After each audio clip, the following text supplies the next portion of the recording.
નમસ્તે મિત્રો, શ્રી શિવાય નમસ્તુભ્યમ। તો આજે આપણે બનાવીશું છોકરાઓને ભાવતી એકદમ સરસ અને ટેસ્ટી રોટલીમાંથી ચાઇનીઝ ભેળ। તો તેની રેસીપી આપણે નિહાળીશું। અને જો તમે મારી ચેનલ પર પહેલી વાર આવ્યા હોય તો પ્લીઝ સબસ્ક્રાઇબ કરવાનું ભૂલતા નહીં, જેથી તમને મારા નાના વિડીયોની નોટિફિકેશન મળતી રહેશે। તો હવે આપણે સામગ્રી જોઈ લઈએ। તો આપણે આ રોટલી લીધી છે સવારની છે અને 4-5 છે। સોયા સોસ લેવાનો છે આપણે 2 ચમચી। ચીલી સોસ લેવાનો છે એ પણ 2 ચમચી। થોડી કોથમીર લઈ લઈશું અને ટામેટો સોસ છે આપણે એ 2 ચમચી લીધો છે।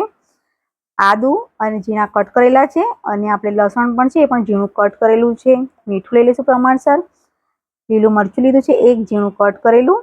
કેપ્સિકમ મરચાં લીધેલા છે એ આપણે અડધું લીધું છે। કોબીજ લીધી છે પણ થોડીક લીધી છે આપણે, અડધી પા ભાગ જેટલી। એક ડુંગળી કટ કરેલી છે લાંબી। થોડીક નૂડલ્સ લઈ લઈશું આપણે, થોડીક જ લેવાની છે, વધારે નથી લેવાની આપણે। અને રોટલી છે એને આપણે આવી રીતે ફોલ્ડ કરી લઈશું પહેલા।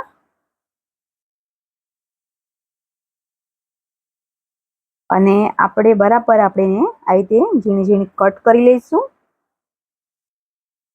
તો તમે જોઈ શકો છો આવી રીતે લાંબી કટ કરવાની છે। તો ચપ્પુની મદદથી આપણે આવી રીતે બધી રોટલી કટ કરી લઈશું।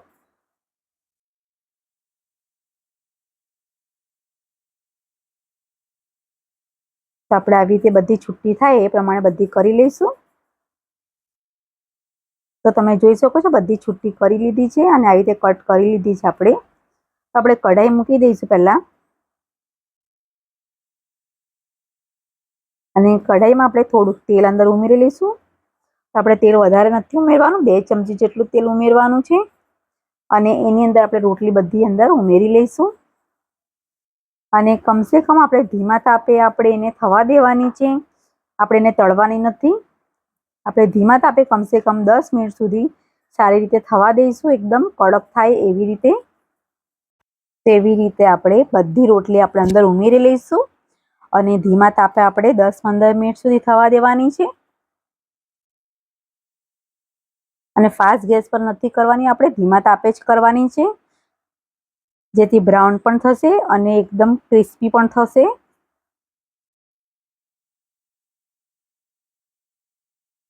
તો આવી રીતે આપણે રોટલી થવા દઈશું બરાબર।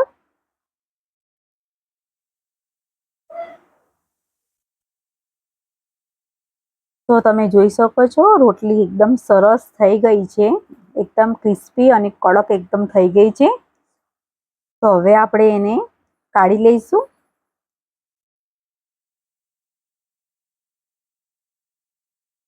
એકદમ કડક થઈ ગઈ છે બરાબર। તેને ડીશમાં કાઢી લઈશું પહેલા। તેને ઠંડી કરવા માટે મૂકી દેવાની છે હવે। અને કઢાઈમાં એ જ કઢાઈમાં આપણે બધો મસાલો કરી લઈશું। તો થોડુંક આપણે તેલ લીધું છે આપણે 1 ચમચી જેટલું, અને આપણે જે નૂડલ્સ લીધી છે એ પણ આપણે શેકી લઈશું એવી રીતે જ।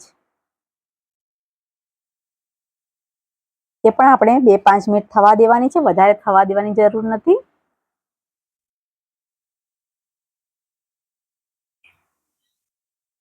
તો તમે જોઈ શકો છો એકદમ સરસ રીતે કમ્પ્લીટ થઈ ગઈ છે। તો હવે આપણે એને પણ કાઢી લઈશું ડીશમાં।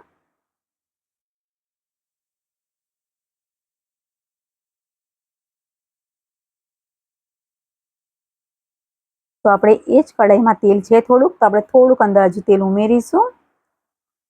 તો વધારે આપણે તેલ નથી ઉમેર્યું, આપણે 2 ચમચી જેટલું નાખ્યું છે। એના અંદર લસણ છે એ ઉમેરવાનું છે આપણે। અને આપણે ચાઇનીઝમાં બધું ઝીણું કટ કરેલું હોય તો જ ટેસ્ટી લાગે છે, આપણે ખાંડીએ એ સ્વાદમાં નથી આવતું। તો આવી રીતે ઝીણું કટ કરીને જ આપણે ઉમેરવાનું છે ખાસ। અને આવી રીતે એને બરાબર થવા દેવાનું છે થોડીક વાર। અને લીલું મરચું છે ઝીણું કટ કરેલું એ પણ થોડું નાખી દઈશું અંદર। તો એને બરાબર થવા દેવાનું છે આપણે, એકદમ ફ્રાય થાય એ પ્રમાણે અંદર ઉમેરવાનું છે આપણે।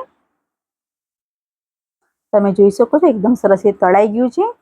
અને ડુંગળી છે એક એ પણ આપણે અંદર ઉમેરી લીધી છે, અને એ પણ આપણે થવા દઈશું। આપણે વધારે બહુ થવા દેવાની પણ જરૂર નથી ચાઇનીઝમાં, કમ્પ્લીટ આપણે થોડીક અધકચરી થવા દઈશું। સાથે સાથે થોડુંક મીઠું અંદર ઉમેરી લેવાનું છે આપણે. તો આપણે હાથેથી મીઠું થોડુંક અંદર ઉમેરી લઈશું અને બરાબર કમ્પ્લીટ રીતે આપણે હલાવી લેવાનું છે આવી રીતે. તો 2 મિનિટ આપણે થવા દઈશું અને સાથે સાથે કેપ્સિકમ મરચા છે એ પણ લઈ લઈશું અંદર. એ પણ 2 મિનિટ આપણે હલાવી લઈશું.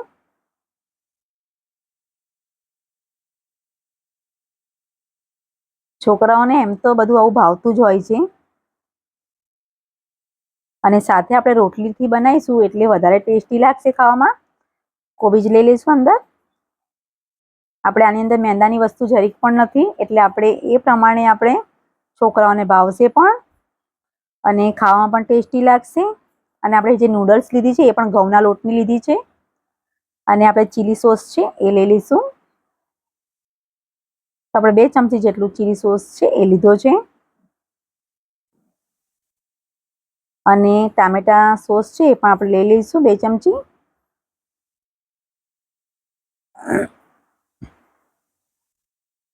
અને સાથે સાથે સોયા સોસ છે એ પણ લઈ લઈશું અંદર. સોયા સોસ મેં 1 જ ચમચી જેટલું લીધું છે. જો તમને વધારે એના અંદર ફ્લેવર ભાવતો હોય અને ડાર્ક કલર તમને જોઈતો હોય તો તમે એના અંદર વધારે ઉમેરી શકો છો. અને ઠંડુ કરવા માટે આપણે હવે નીચે લઈ લઈશું પહેલા.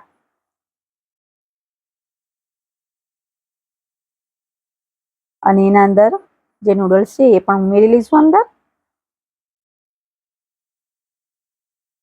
અને કમ્પ્લીટ રીતે બધું આપણે મિક્સ કરી લઈશું. રોટલી છે એ પણ આપણે અંદર ઉમેરી લઈશું હવે. રોટલી પણ આપણી એકદમ સરસ રીતે કડક થઈ ગયેલી છે અને આપણે જ્યારે ખાવું હોય ગરમ ગરમ નાસ્તો કરવો હોય ત્યારે જ આપણે આ બનાવવાનું છે. તરત ને તરત આપણે રોટલી અંદર ઉમેરવાની નથી. જ્યારે આપણે ખાવા બેસીશું ત્યારે જ આપણે અંદર ઉમેરવાનું છે, નહીં તો રોટલી નરમ થઈ જશે. તો હવે આપણે ડીશમાં સર્વ કરી લઈશું. તો તમે જોઈ શકો છો એકદમ ટેસ્ટી અને ચટાકેદાર છોકરાઓને ભાવતી આપણી આ ચાઇનીઝ રોટલી ભેળ રેડી થઈ ગયેલી છે. તો આપણે એને બધું કમ્પ્લીટ કાઢી લીધું છે. તો થોડીક આપણે એના અંદર કોથમીર ઉમેરી લઈશું.